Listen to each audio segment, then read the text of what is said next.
Hi, my name is Kerri Braham and I'm a heritage vlogger for the Nottingham News Centre, which is dedicated to preserving diverse coal mining history and industrial heritage education for all. Welcome to this video about diverse mining heritage and community. I will be taking you through what a miners community looked like, the sense of camaraderie between the miners, the role women played, and some of the events that changed mining communities forever.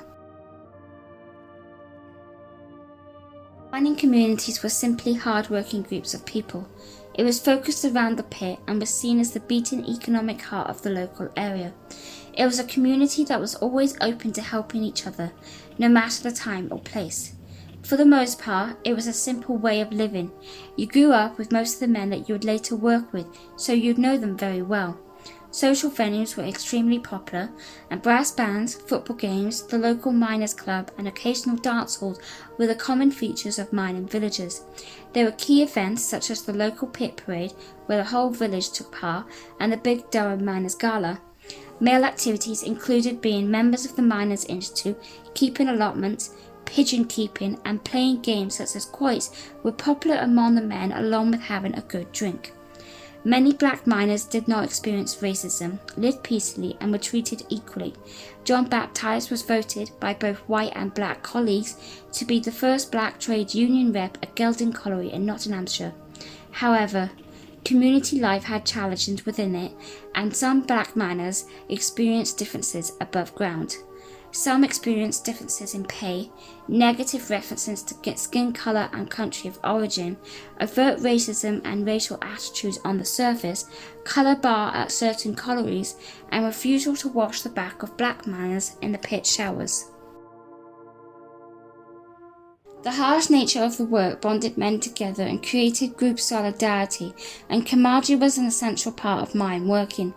Down the mine, all men were equal. It was often the case that the Marah workmate down the pit were also Marah outside the pit.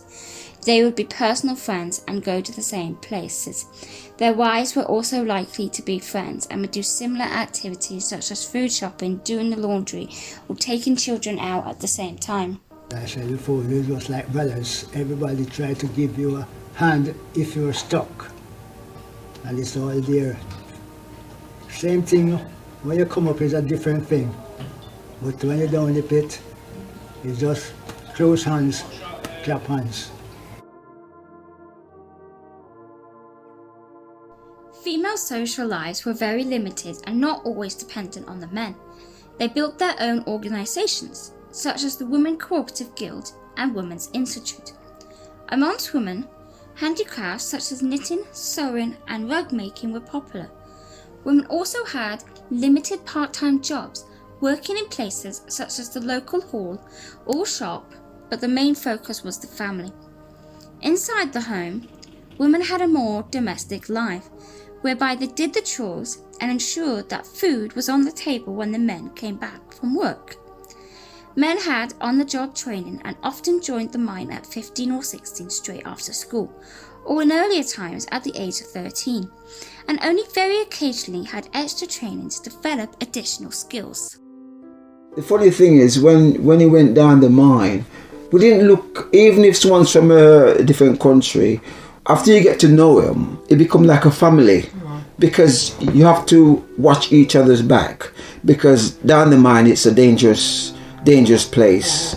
Yeah, so we really rely on each other, just like in the war, soldiers rely on each other. So it is with us. So we always try and make sure that we can get on with each other. Yeah. And if the officials, we call them deputies, if they see that two people didn't get on, they'd move them from the group that they're in and try and fit them in with another group where they can get on. You know, there's good people in this country, you know? Because when I came here,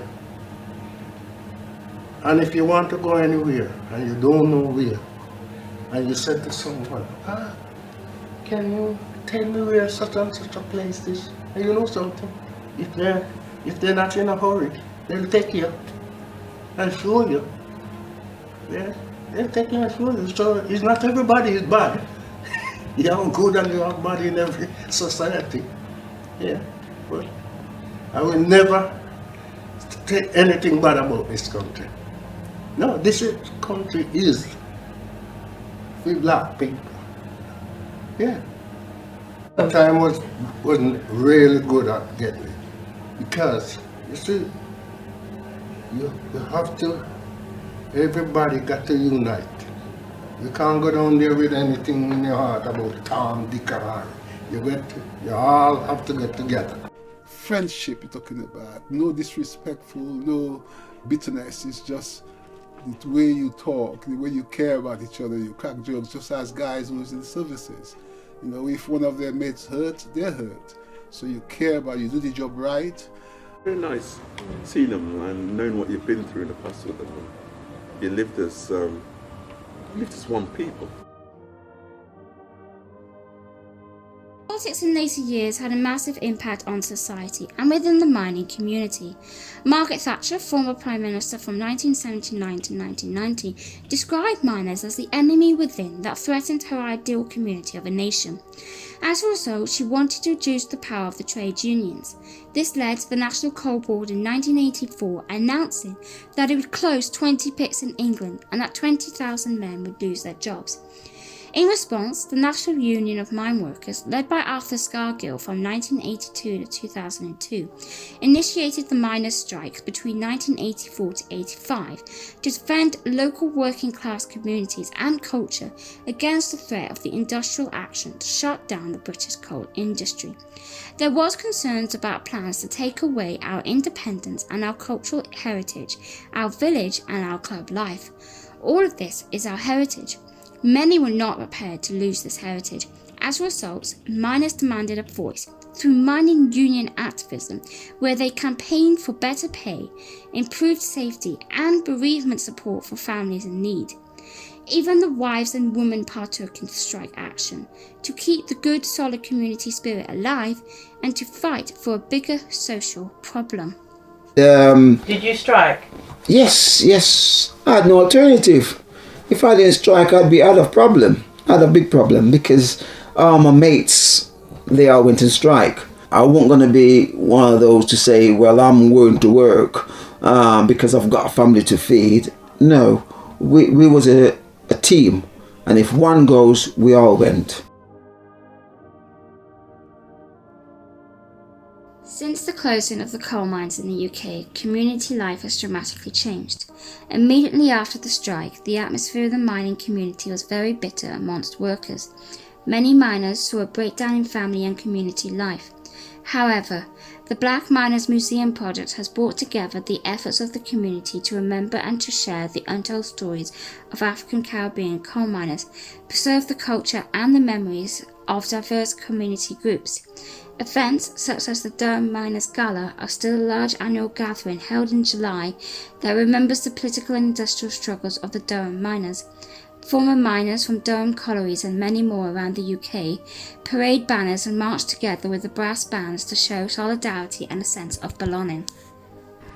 I hope you've enjoyed this video and it helped you to learn about mining heritage.